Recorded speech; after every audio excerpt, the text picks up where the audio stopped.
بھارت ہمیشہ سے ہی پاکستان کو نقصان پہنچانے کی طاق میں رہا۔ اپنی اسی خصلت کے زیر اثر بھارت نے ستمبر 1965 میں ایک بار پھر پاکستان کے خلاف جنگ کا محاذ کھول دیا۔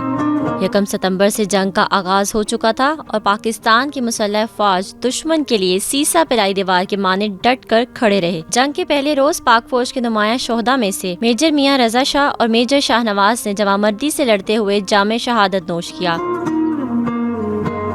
1 ستمبر 1965 کو مظفرآباد پر بھارتی دباؤ کے پیش نظر میجر رضا شاہ کو چھم سیکٹر کے گاؤں چک پنڈت پر قبضے کا ٹاسک دیا گیا۔ اپنے سونپے گئے مشن کی تکمیل کے لیے میجر رضا شاہ نے انتہائی بہادری کا مظاہرہ کیا، تاہم دشمن کا ایک گولہ ان کے ٹینک کو لگا اور وہ 1 ستمبر 1965 کو 28 برس کی عمر میں جام شہادت نوش کر گئے۔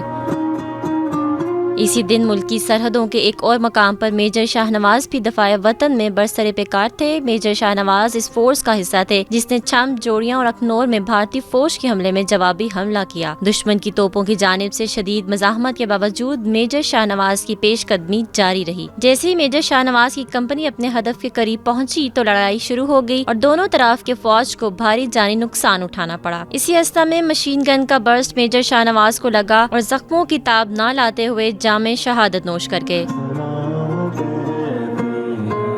میجر شاہ نواز کی عظیم قربانی رائیگاں نہیں گئی۔ ان کی شہادت کے کچھ دیر بعد ان کی کمپنی نے دشمن کے قدم اکھاڑ دیے اور گاؤں پر قبضہ کر لیا۔ میجر رضا شاہ شہید اور میجر شاہ نواز شہید کو بہادری کے اعتراف میں بعد از شہادت تمغہ شجاعت کے اعزاز سے نوازا گیا۔ دونوں شہداء نے سونپے گئے مشن کی تکمیل میں جان کی پرواہ نہ کرتے ہوئے شہادت کا عظیم مقام حاصل کیا۔ ان کی بہادری کو ہمیشہ سنہرے الفاظ میں یاد رکھا جائے گا۔